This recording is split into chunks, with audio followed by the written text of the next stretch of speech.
Somos de este mundo. ¿Cuántos son de este mundo? Ahora, ¿cuántos no son de este mundo? La verdad es que esa respuesta solamente la vamos a obtener cuando seamos golpeados por el mundo. Me acuerdo cuando el apóstol Pedro estaba muriendo, crucificado boca abajo con su esposa, y él le dijo: aguanta un poquito más de dolor, pero cuando este dolor termine, nos espera la gloria. Ese era un hombre que no era de este mundo, que aunque vivía en este mundo, no pertenecía y no era de este mundo. La verdad es que todos podemos decir que no somos de este mundo, pero lo único que va a aclarar si no somos de este mundo es cómo respondemos cuando el mundo nos golpee con severidad. ¿Sí? Es la única manera que nos vamos a dar cuenta qué tan enraizados estábamos en este mundo. Quiero que abra Efesios capítulo 6, verso 12.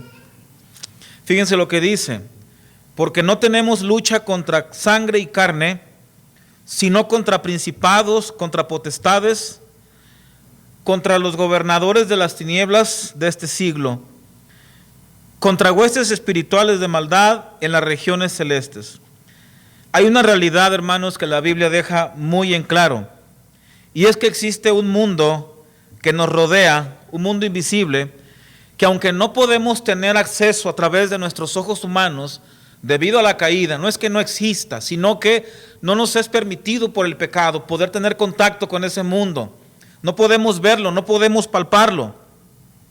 Sin embargo, como tú y yo somos seres espirituales, tenemos cierta capacidad de percepción. ¿A cuántos no nos ha pasado a veces que decimos: me llegó un presentimiento de que a mi papá le iba a suceder algo, a un hijo le iba a pasar algo? Y ese presentimiento resulta que fue verdad. ¿De dónde vino esa percepción? Que por ahí le llaman extrasensorial, porque está fuera de los sentidos. ¿De dónde viene? Bueno, viene de que tú eres un espíritu y por ende puedes tener esa capacidad de poder de alguna manera palpar de una manera limitada el mundo invisible que nos rodea, o nos llega algún pensamiento o un presentimiento. ¿De dónde vienen? Bueno, vienen del mundo espiritual a nuestro espíritu. Pablo nos deja muy en claro que todo lo que ocurre en este mundo físico, todo se origina en el mundo invisible, en el mundo espiritual. Por eso nos dice ahí en 2 de Corintios 10:3, es cierto que vivimos en este mundo, pero no luchamos como los seres humanos que viven en este mundo. ¿Cómo luchan los países? Con armas, con bombas. ¿Cómo lucha un esposo contra una esposa? Con gritos y con golpes. Pero si tú no eres de este mundo, tú no debes de pelear de esa manera. Tú no debes de pelear como los del mundo. Tú no debes de pelear con tus hijos como los del mundo, con tu esposa como los del mundo, porque no somos de dónde. No somos del mundo. ¿De dónde somos? Somos del reino de Dios. Me estampé una llave, pero necesita poquito.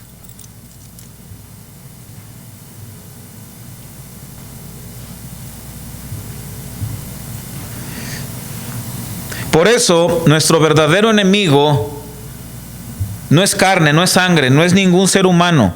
Es una expresión que se refiere a las personas.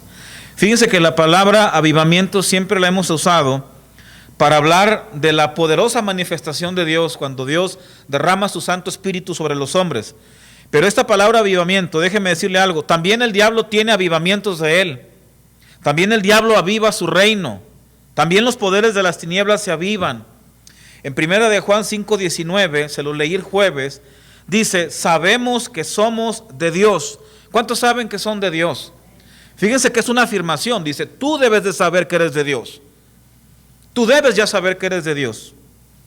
Y a mí me aterra lo que viene, dice: y el mundo entero, no dice una parte del mundo, dice: el mundo entero está bajo el maligno.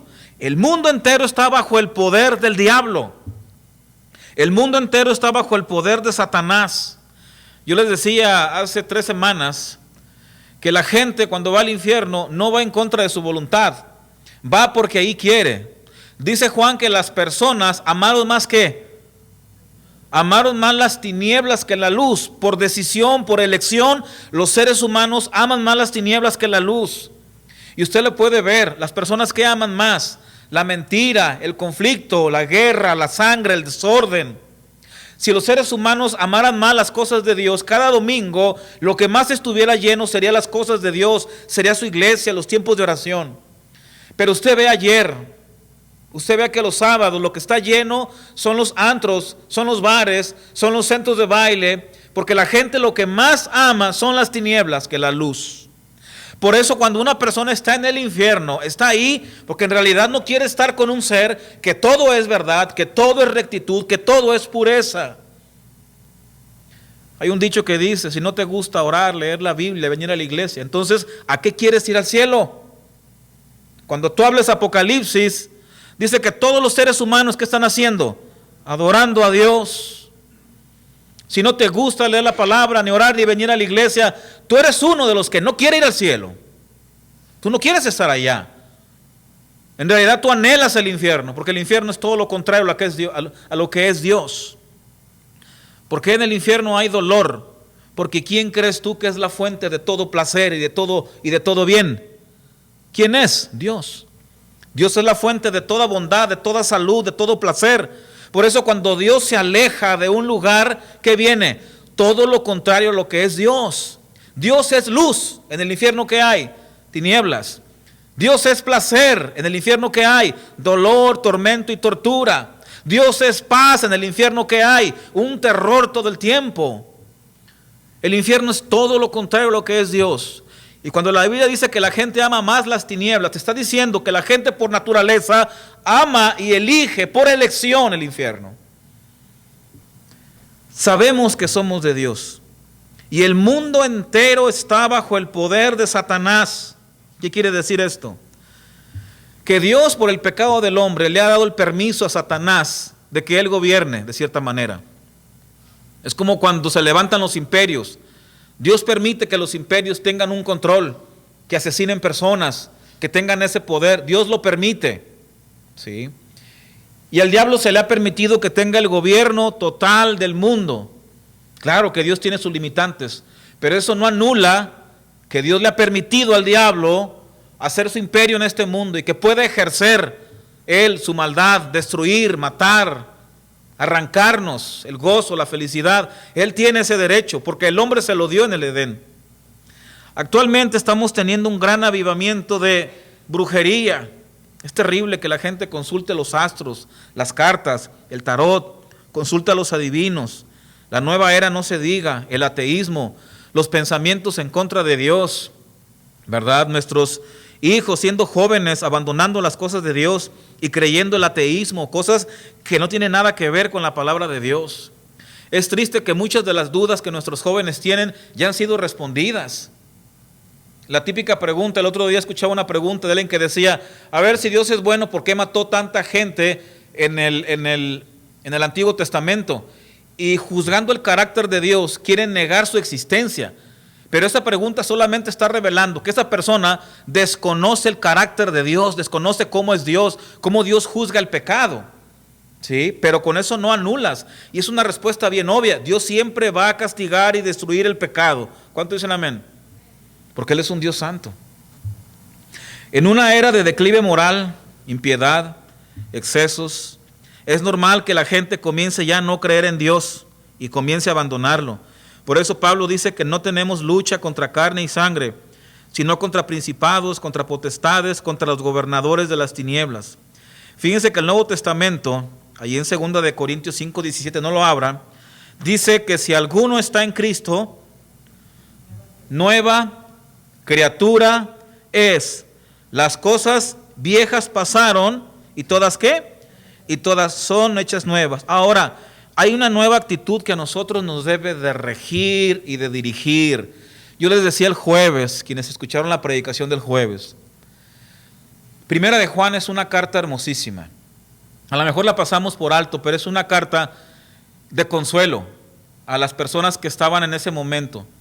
Juan les está diciendo algo que cuando yo escudriño a mí me impacta. Él les dice a los cristianos que estaban muriendo bajo persecución, les dice, miren, nosotros vimos su gloria, referente a la transfiguración. Dijeron ellos, no tengan temor si mueren. Yo fui uno junto con Pedro que vi su gloria, Fuimos ahí, vimos su gloria. Incluso hasta nos sorprendimos. Apareció Moisés, apareció Elías. Vimos que después de la muerte la gente sigue viviendo. Vimos esa gloria, nos sorprendimos. No solamente eso, vimos cuando Él murió, cuando Él cargó tus pecados y los míos. Pero también dice, y lo palpamos. O sea, cuando Él se levanta de la muerte, Él nos visitó y yo toqué su cuerpo, dice Él. Tocamos su cuerpo.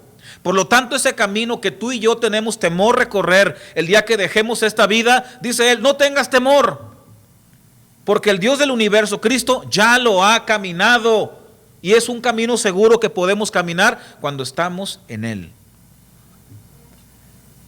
No tengan temor, dice Juan. Pero yo veo algo que me atormenta. ¿Cuántos han visto cuando los cielos se ponen oscuros? Vemos que una tormenta se avecina. Yo no sé ustedes, yo veo que una tormenta viene. Este año y el pasado todos perdimos seres queridos, tú y yo en todas partes. La muerte nos sacudió y nos golpeó. Y yo veo que una tormenta se avecina. Yo no sé si tú la alcanzas a ver, pero yo veo que una tormenta se avecina. Yo veo que Israel está siendo bombardeado. Yo les decía que hace unas semanas a mi esposa, unos jóvenes vagos, le sacaron una pistola Nerf y le dispararon en la cara. Días después, vecinos de ahí de espaldas hicieron lo mismo con un muchacho. Llegó enojado, afuera de mi apartamento, lleno de patrullas. Dice uno, ¿en qué mundo estamos ya viviendo? ¿Hasta dónde ha llegado la maldad?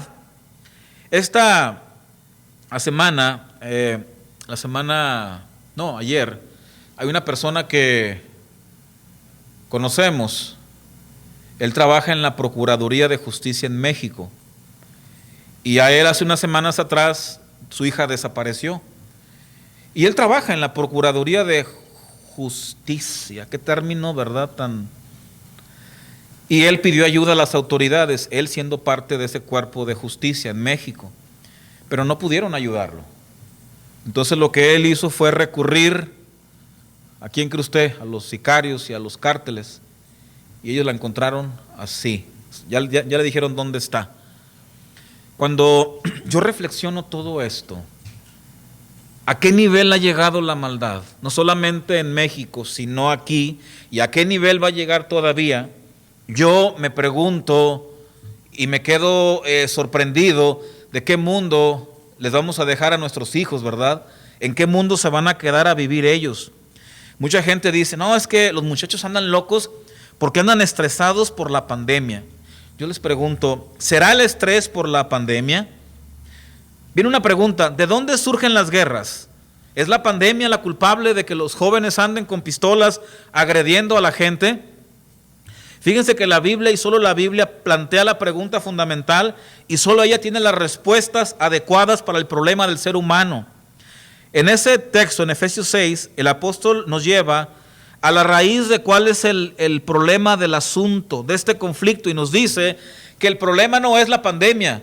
Nos está diciendo que hay un conflicto desde que la tierra se fundó, desde la caída hay una pelea entre Dios y Satanás, entre el reino de Dios y el reino de las tinieblas. Y todo lo que hemos visto desde que el mundo se fundó es una manifestación de esa guerra. Todo el tiempo lo estamos viendo. Y la Biblia nos dice cuál es el verdadero problema de la humanidad desde la caída, cuando Adán y Eva fueron engañados. El mundo en el cual tú y yo vivimos está bajo el poder ¿de quién? Está bajo el poder del diablo. ¿Qué puede pasar en un mundo gobernado por el diablo? Diga, todo lo peor. Todo lo peor puede ocurrir. No podemos entender el mundo de hoy sin la doctrina de la caída. La caída nos explica por qué los hombres y las mujeres son como son. ¿Por qué actúan así? ¿Por qué hay rebeldía? ¿Por qué hay antagonismo a las cosas de Dios? ¿Sí? El diablo siempre va a seducirnos. Primero va a llegar a nuestra mente. El diablo primero trabaja en tu mente. ¿Dónde? Poniéndote ideas, creencias, filosofías, en tu forma de pensar. El diablo va a trabajar en tu mente poniéndote dudas, que no eres salvo, que Dios no te ama, que Dios te ha abandonado. Va a tratar de meter depresión dentro de ti, pero es ahí donde tú debes de levantarte y confiar en la verdad de Dios, lo que Dios dice, no lo que vienen a nuestros pensamientos. El diablo va a tratar de meter pensamientos de lujuria, de obscenidad a nuestra mente para alejarnos de Dios. A los jóvenes los está seduciendo a través de su naturaleza moral. Los seduce a través de la inmoralidad sexual, de las drogas, del alcohol. Es una manera en la cual el diablo quiere llevarse a esta generación de jóvenes en esta edad para llevárselos al infierno. Finalmente el diablo puede tocar incluso nuestro cuerpo, arrebatando y quitando nuestra vida, porque Dios le ha concedido ese derecho de que el diablo tenga un gobierno de cierta manera sobre este mundo, y sabemos que podemos esperar cualquier cosa. A escala mundial, líderes inician guerras y se quieren pelear y quieren debatir, pero vemos que detrás de todo esto, ¿quién está? Satanás. Oímos que los países acumulan armas, grandes cantidades, y yo me pregunto, ¿estaremos a punto de entrar a la tercera guerra mundial? Vamos a estudiar un poco cómo la Biblia trata el problema de la guerra. En primer lugar, ¿por qué existen las guerras? Fíjense que la gente en el día de hoy no busca cuál es la raíz del problema. Ve los síntomas, pero no ve cuál es la raíz de los problemas. Intentan aplicar remedios, no van a la raíz, pero la Biblia nos da la raíz. Dice que el problema de las guerras no es el coreano, no son los chinos. El problema de la guerra es que no tenemos lucha contra carne y sangre. Entonces, ¿quiénes son los causantes de las guerras? Diga, Satanás. ¿Por qué el diablo ama tanto las guerras? ¿Por qué las ama tanto las guerras el diablo? Bueno, porque Dios es orden. Dios es orden. Otros dicen que el problema del mundo es puramente económico. Y ya vimos que no, ahora que el gobierno mandó tanto cheque, ya la gente ya no quiere trabajar. Usted va a los restaurantes y por favor vengan, no importa que ni manos tenga, pero los contratamos. Y la gente, ay no, ya no queremos trabajar. No, el problema no es económico. El problema del hombre no es económico. Le puedes dar todo el dinero y la persona se pervierte. Hay gente que dice, ay, yo no sería tan mujeriego y pervertido como Luis Miguel. Eso dices porque no tienes el dinero y el talento de Luis Miguel. Pero el día que tuvieras el talento, que cantaras como Luis Miguel y el dinero que tienes, a lo mejor tendrías más mujeres que él y más depravado. Yo no sería tan malo como Hitler, porque no tienes el poder que tuvo Hitler. Pero esa maldad la tenemos dentro de nosotros y es la que nos arrastra y nos seduce. El objetivo supremo del diablo es traer confusión y traer caos. ¿Por qué? Porque Dios es un Dios de orden, de perfección. Dios, donde Dios mora, siempre que hay orden, paz, perfección, gozo.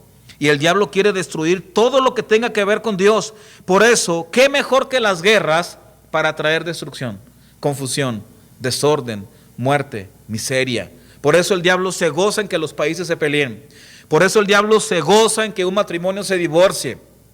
Porque después de un divorcio, ¿qué viene? Viene una tragedia, viene un desorden, viene un dolor, viene una aflicción.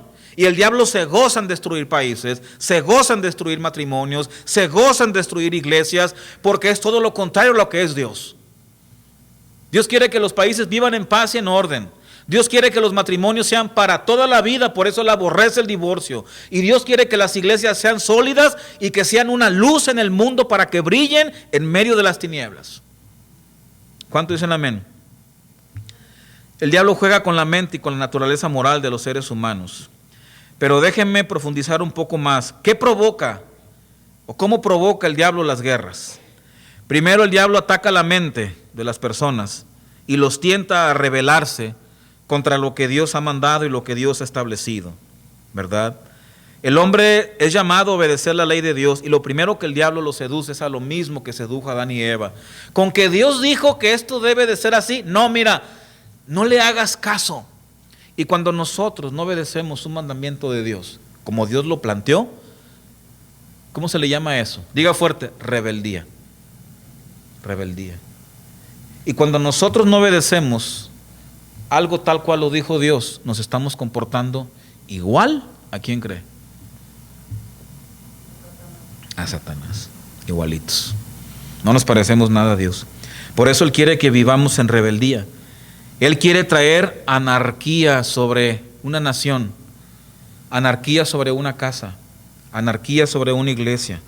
Ya les decía lo de la persona esta. ¿Usted cree que en México puede haber justicia cuando los narcos hacen más rápido el trabajo que le corresponde a la policía? No.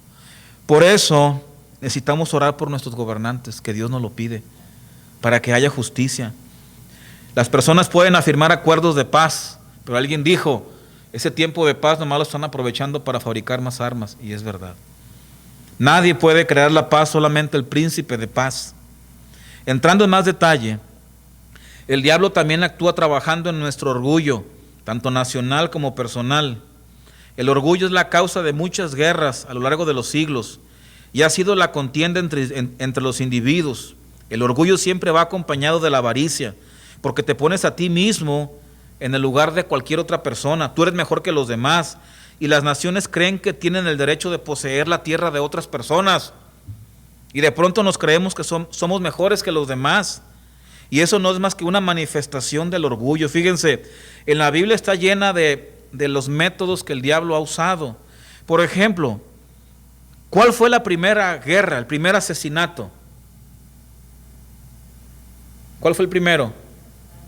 Caín sobre Abel. ¿Por qué un hermano mató a tu hermano? ¿Por qué lo mató? Por celos. Por celos. No hay ninguna razón, no hubo nada por cual lo matara, solamente por celos. Después tenemos la historia de Nabot. Tenía un viñedo y a Acab le gustaba ese viñedo. Fue y le dijo: te lo quiero comprar. Y Nabot le dijo: no, no está en venta. ¿Qué hizo Acab? Lo tomó por la fuerza. ¿Qué hacen los países cuando les gusta un terreno, les gusta parte del otro país? ¿Qué hacen? Van, lo invaden y lo toman. ¿De dónde viene todo esto? Del corazón de los seres humanos. La Torre de Babel es otra ilustración que refleja el orgullo. Pensaron que podían llegar a ser grandes, pero Dios los detuvo. Piensen en lo que leemos en el Antiguo Testamento. ¿Cuántos imperios han existido? Asiria, Babilonia, Media, Persia, Roma, todos hinchados por el orgullo, creyendo que podían ser dueños del mundo entero. Provocaron tumultos, miseria, desdicha a la raza humana. Satanás siempre, aunque no se manifiesta, siempre está detrás de todos los seres humanos.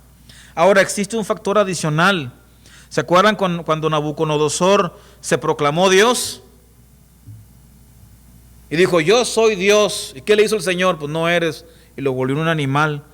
Los imperios romanos también, los césares, ¿qué se creían ellos? Señores. Por eso cuando decían que Jesús era el Señor, a los cristianos los agarraban y los metían al foso de los leones, porque ellos se creían que eran dioses. Ellos proclamaban adoración. Hasta ese punto puede llegar un ser humano, y podemos llegar cualquiera de nosotros si no tenemos temor de Dios. A lo mejor usted dice: ay, yo no creo que sea capaz. Todo porque no tienes el poder de esas personas. Pero si tuvieras, como te digo, el talento de Luis Miguel, a lo mejor fueras peor. O el poder que tuvo Hitler de nomás tronar los dedos y que todos se postren ante ti, a lo mejor seríamos peor, porque la maldad está dentro del corazón de nosotros. Ahora, mucha gente dice: si Hitler no hubiera existido, no hubiera pasado nada de esto. Pero la realidad es que si no se hubiera llamado Hitler, a lo mejor se hubiera llamado de otra manera. Pero el diablo siempre ha querido extender su reino sobre toda la tierra. Y aunque él tiene un control total sobre el mundo, no lo tiene absoluto, porque Dios frena la maldad de alguna manera para que la gracia pueda entrar. Ahora, ¿cuál ha sido la acción de Dios en frente de un mundo bajo el poder del diablo? ¿Qué hace Dios? ¿Qué ha hecho Él en un mundo que está gobernado por el diablo? Bueno, Dios ha establecido medidas temporales para frenar la maldad.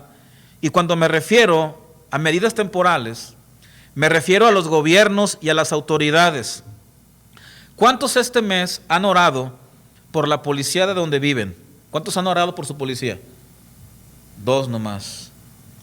¿Cuántos han orado por los jueces, por los senadores y por el presidente de Estados Unidos? ¿Cuántos han orado?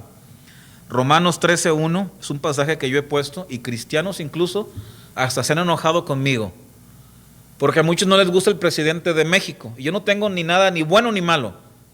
Lo que yo sé como cristiano es que cualquier gobernante que esté, yo debo de orar por él. ¿Cuántos están de acuerdo conmigo? No importa del partido que sean. Y yo siempre pongo esto y se enojan. Incluso un amigo cristiano me dijo: ese no es mi presidente. Le dije: estás equivocado, porque dice la Biblia que Dios lo puso independientemente del partido que sea. Y ahora nos toca como cristianos, ¿qué hacer? Orar por ellos. Porque nuestra lucha, nuevamente, ¿no es contra qué? No es contra carne. Hermano, tú no vas a conseguir nada andando allá defendiendo a Trump, a Biden, al Peje, a Morena. Nada de eso sirve. Porque nuestra lucha no está ahí. ¿Está dónde? En el mundo espiritual.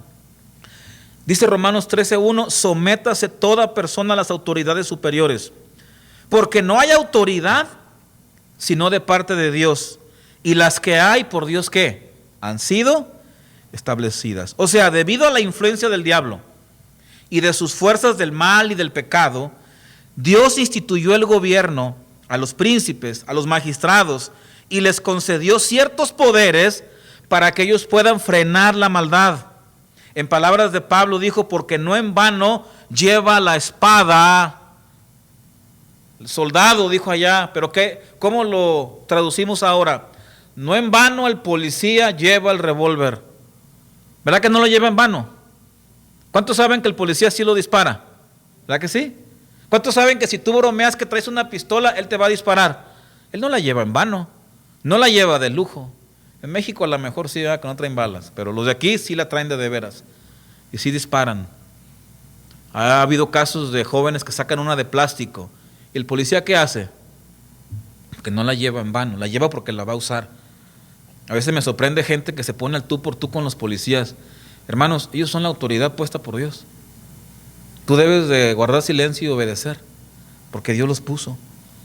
Los gobiernos no solamente establecen leyes, sino que tienen el poder para hacerlas cumplir y de exigir un castigo a toda aquella persona que violen. Por eso, ¿dónde crees tú que el diablo está interesado en meterse? En el gobierno.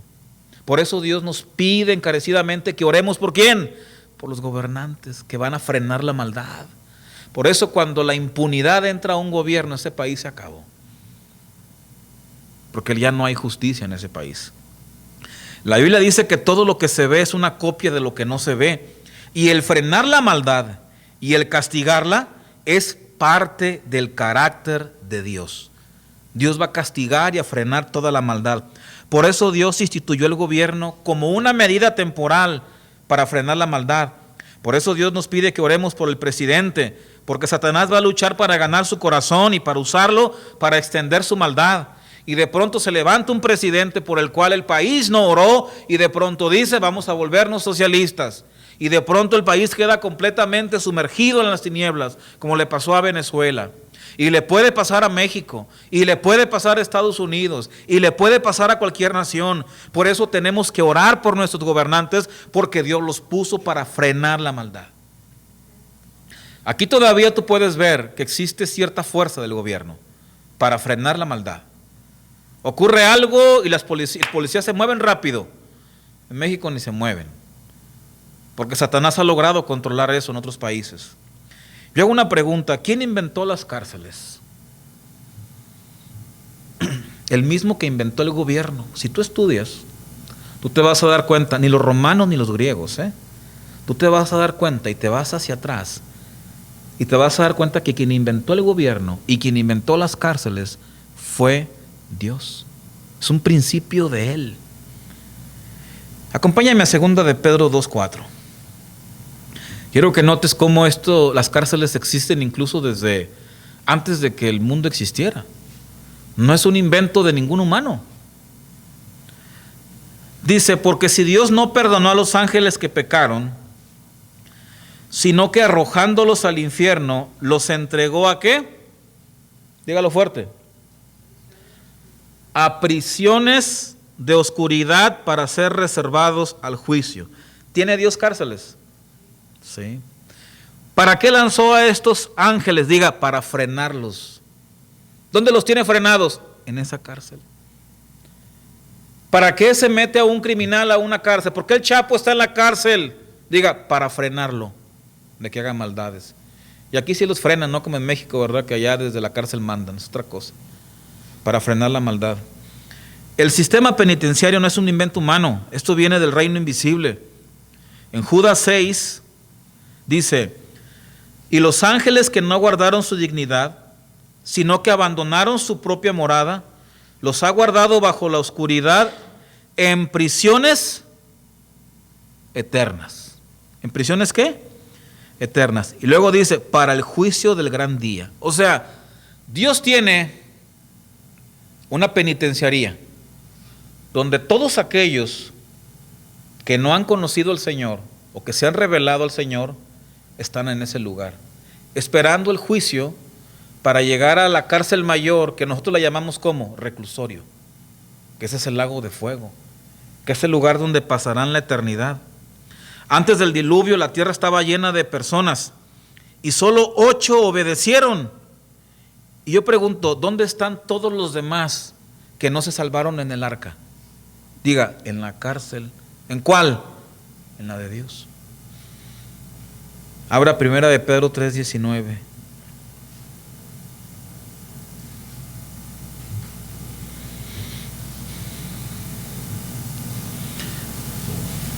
Dice, en el cual también fue y predicó cuando Cristo muere y baja a las profundidades de la tierra. ¿A quién le predicó? Dice aquí, a los espíritus. ¿Cómo estaban esos espíritus? Encarcelados. Los que en otro tiempo desobedecieron, cuando una vez esperaban la paciencia de Dios en los días de Noé, mientras se preparaba el arca, en la cual pocas personas, es decir, 8, fueron salvadas por agua. Hermanos, la policía y las prisiones de cada estado son medidas temporales para frenar la maldad. Pero en la Biblia vemos que hay una medida permanente para frenar la maldad. ¿Cómo se llama? Empieza con I. ¿Cómo se llama? Ay, pero yo no creo en el infierno. Decir que no crees en el infierno es como si dijeras, ay, yo no creo en las cárceles. El otro día veíamos un reportaje de una cárcel en México. ¿Cuántos conocen la cárcel de Topo Chico? La vimos, hermanos. No sé si tenga que ver algo con el infierno, pero es una cosa horrible. Horrible. Simplemente de verla en video, tú no aguantarías dormir ni siquiera una noche ahí. Es una cárcel horrible, llena de ratas, de putrefacción, de gusanos, te da hasta miedo verla. La cárcel de Topo Chico. Ahora, esa es una cárcel aquí terrenal. ¿Cuánto una cárcel que trae la justicia de Dios? Dios inventó las cárceles porque Él tiene una cárcel también para todos aquellos que no aceptan el mensaje de Dios. Por eso una persona que en la cárcel conoce a Cristo es libre, y una persona que anda en la calle pero no tiene a Cristo es prisionero, peor que el que está en la cárcel. ¿Me van siguiendo? He escuchado jóvenes que llegan a ir a la cárcel aquí en Estados Unidos y ¡ay, están bien feas! ¡Ay, sáquenme de aquí! Y las cárceles gringas, que los tienen más o menos, ¡ay, es que mira cuánto loco hay aquí! ¡Ah, bien feo aquí! Uno que asesinó y otro acá y puro loco. Bueno, pues, ¿qué crees que va a haber en una cárcel? ¿Pablo, Pedro, Juan ahí cantando? Pues no, ¿verdad? Va a haber personas que se están frenando de que salgan ahí. Bien, la Biblia enseña que Dios es quien creó los gobiernos. Por eso el pacifismo es diabólico. De que todo es puro amor y paz. Por eso que dijo el presidente de México de abrazos y no balazos, es hasta diabólico. Él no debe de dar abrazos. ¿Él qué debe de dar? Juicio, cárcel, castigo. Él está para imponer la justicia. Dios lo delegó para castigar a los delincuentes. No en vano lleva la espada el soldado. No en vano lleva el policía la pistola. No en vano está la silla eléctrica. Por eso lo que él dijo es una aberración. ¿Se imagina? También dijo, piensen en sus mamacitas. Imagínate decirle a un violador, piensen en su mamacita, oiga. ¿Usted cree que va a agarrar la onda? No, pues no va a agarrar la onda. También Dios delegó a los padres la autoridad para frenar la maldad en el corazón de tu hijo. ¿Me van siguiendo o no? Dios hizo eso. El Señor nos delegó, ¿verdad?, para frenar la maldad en el corazón de nuestros hijos. Por eso cuando un hijo desobedece, ¿qué debemos hacer? Pegarle. Cuando un hijo desobedece siempre debemos obviamente castigarlo. Por eso dice la palabra que al hijo que no disciplinamos, lo estamos ¿qué? Aborreciendo. ¿A quién le dio la autoridad para frenar la maldad de los hijos? A nosotros. ¿Con qué? Con golpes. ¿Por qué no con caricias? ¿Por qué Dios nos dijo, ay, Frenen la maldad con puros besos. Porque hay padres que el hijo hace algo y... Me acuerdo que una vez a Claudio, estábamos en un parque, y un niño bien maloso, le dio un puñetazo en la nariz a Claudio. Y estaban chiquitos, venían los dos pollitos gordos, corre y corre conmigo, asustados. ¡Ah, mi niño nos está pegando! ¿Y quién es? Y venía un niño así como Valeria, más o menos de grande, poquito más grande como Diana, pero el niño gordito. Y venía con los puños así. Y dije, este niño, y se me acerca, y con los puños queriéndome lanzar un golpe, enojado. Le dije, ¿qué pasa? Y ahora así, Le dije, ¿dónde está tu papá? No sé. Vamos, quiero que vayamos con tu papá. Y ya llegamos a un lugar, porque había un partido de béisbol, y me dice, ese es mi papá. Voy con él. Le dije, oye, ¿tú eres el papá de este niño? Y se queda el coach y dice, no, yo no soy su papá. Pues él me dijo que eres su papá. No, mira, su papá es el señor que está allá. Y ya fui con el papá y le dije, oye, le dije, tu hijo le pegó al mío, le dije, le dio un golpe con el puño. Y y el papá le dijo, ¿tú hiciste eso?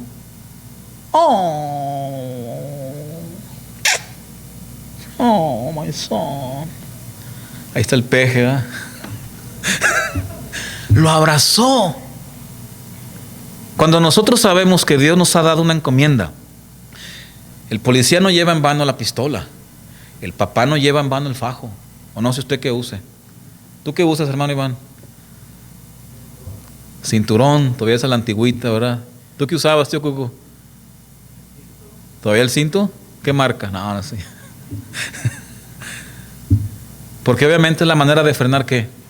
La maldad en el corazón de nuestros hijos. Por eso dice que el que no a su hijo no le frena de la maldad, lo está aborreciendo, porque está dejando que esa maldad crezca en el corazón de él. Por eso es mejor unos buenos cintarazos que tener después al Chapo Guzmán ahí sentado en nuestra casa. El que no disciplina a su hijo dice que lo aborrece, ¿verdad? Y termino con Mateo 5:13. También Dios a nosotros nos delegó algo bien importante, una ofensiva. Al gobierno le delegó frenar la maldad a través de las cárceles y de los policías. Pero a nosotros nos mandó a acabar con el reino de las tinieblas. Y yo creo que aquí nos hemos quedado cortos. Nos quejamos que el gobierno no hace esto.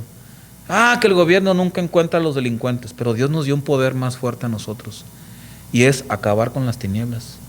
Y no lo estamos haciendo. Richard Baxter, a la edad de 16 años, él llegó a un pueblo donde había borrachos, asesinatos, violaciones, nadie quería de Dios. A los 16 años, Richard Baxter. Él predicó varios años ahí. Cuando llegó, nadie leía la Biblia ni la conocían. Cuando él se va de ese lugar todos eran cristianos, todos eran piadosos, todos leían sus Biblias. En las tardes, todos cantando y alabando a Dios. La diferencia que una persona hizo en ese lugar y logró un cambio, porque fue una verdadera luz. Y dice aquí en Mateo 15:13, ustedes son la sal de la tierra, pero si la sal se vuelve insípida, ¿cómo recobrará su sabor? Ya no sirve para nada, sino que la gente la deseche y la pisotee. ¿Para qué nos puso el Señor aquí a nosotros? Diga, para frenar la maldad también, pero de una manera más poderosa. ¿Cómo? Predicando el Evangelio y con nuestro testimonio. Y luego dice, ustedes son la luz del mundo. Una ciudad en lo alto de una colina no se puede esconder, ni se enciende una lámpara para cubrirla con un cajón. Por el contrario, se pone en la repisa para que alumbre a todos los que están en casa. Hagan brillar su luz delante de todos para que ellos puedan ver las buenas obras de ustedes y alaben al Padre que está en los cielos. ¿Cuántos sabemos que tenemos que ser luz? Tenemos que orar por el gobierno para que la maldad sea frenada. Pero también, déjenme decirles algo, tenemos que ser luz en nuestra casa, en el lugar donde vivimos, para poder acabar con la maldad. Porque los policías a un criminal lo meten a la cárcel, pero su corazón sigue siendo igual de malo. Pero cuando tú predicas el Evangelio, tú puedes convertir a esa persona y que las tinieblas sean sacadas de su corazón. Por eso Dios tiene una medida para frenar la maldad para siempre. ¿Cómo se llama? ¿Cómo se llama? Empieza con I, infierno. Y tiene una medida temporal para en este momento frenar la maldad. ¿Cómo se llama? Gobierno. ¿Y la definitiva? Infierno. Por eso, si no eres de este mundo, entonces brilla. Brilla. Porque sabemos que el reino de Dios es una realidad que en cualquier momento se puede imponer y ser una realidad en nuestra vida, hoy o mañana. Amén. Seamos luz en esta sociedad. ¿De acuerdo? Vamos a orar. Tiene sus ojos. Padre, te damos gracias por tu palabra, Señor. Te pedimos por nuestros gobernantes. Sabemos que tú has puesto a los gobiernos para frenar la maldad, Señor. Sabemos que, aunque tú estableciste el gobierno, sabemos que los gobiernos muchas veces se pueden corromper también y muchas veces no son justos. Sabemos que así como hay criminales dentro de las cárceles, también hay personas inocentes, porque el sistema no es perfecto, Señor. Por eso, tú has hecho un llamado mucho más alto a la iglesia, y es sacar prisioneros espirituales, prisioneros de la cárcel que es de verdad la más terrible, que es el infierno. Ayúdanos a hacer luz, Señor. Que no se nos vaya el tiempo, porque el tiempo está corriendo, que no se nos vaya, Señor. Yo quiero que por un momento pienses en las personas que aún no conocen al Señor, que son familia tuya, y que tú sabes que así como en lo natural hay cárceles, también en lo espiritual hay cárceles para frenar la maldad, y de manera definitiva. Y que la muerte llega de manera inmediata, sin esperarla. Son muy pocas personas a las cuales nos llega la muerte esperada, que es cuando estamos ya grandes o enfermos y que la estamos esperando en nuestro lecho de muerte. Pero las estadísticas dicen que son muy pocas las personas que llegan así. Generalmente la muerte a la mayoría nos llegará de manera sorpresiva. Y de manera sorpresiva estaremos delante del ser más santo, grande y poderoso. Por eso predica el Evangelio. Por eso prediquen su palabra. Si tienes aún a tus hijos en tu casa, predícales. Asegúrate de que realmente en su corazón mora el Señor. No los dejes partir sin la seguridad de que tú ves que ellos son salvos. No te canses. A veces nos cansamos y decimos, yo ya le dije, no te canses. La palabra de Dios dice, sálvate tú y serás salvo tú y toda tu casa. Pero también Pablo le dice a Timoteo, haciendo estas cosas te salvarás a ti y a los que les predicas. Pablo le estaba diciendo que tenemos que ser salvos de los lazos de este mundo para poder así tener influencia en nuestros hijos. Hermanos, sálvense. No hablo de la salvación eterna, hablo de la salvación de las cadenas de este mundo. Líbrense de ellas, porque haciendo eso se salvarán ustedes y salvarán a todos aquellos que los escuchan y que los ven. Líbrense, libérense de este mundo, libérense de las costumbres de este mundo, para que podamos brillar y ser esa luz que Dios quiere que seamos, y que liberemos prisioneros verdaderos, prisioneros de cárceles eternas. Sabemos que cuando una persona muere sin Cristo, descienden a ese lugar. Y esto es algo muy serio que tenemos que reflexionar en nuestra mente, que no lo pasemos desapercibido. Dile, Señor, dame sabiduría. Señor, abre mis ojos. Señor, aumenta tu temor en mi vida, Señor. Ayúdame a ser más consciente de esa realidad, que a veces somos tan carnales, somos tan pura carne, Señor, que estamos tan enraizados en esta carne y los placeres de esta carne, que de verdad a veces pensamos que esto es toda la vida.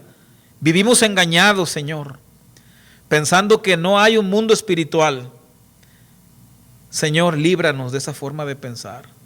Ayúdanos a levantarnos en batalla contra la carne, contra el mundo y contra el diablo, Señor. Que no seamos arrastrados.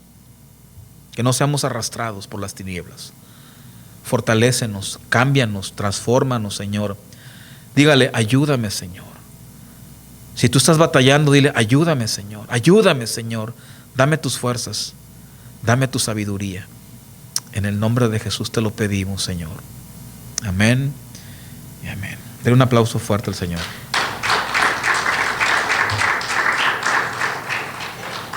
Amén. Gracias. Que pasen buenas tardes. Que Dios les bendiga. Nos vemos el próximo jueves por internet y el domingo nuevamente aquí.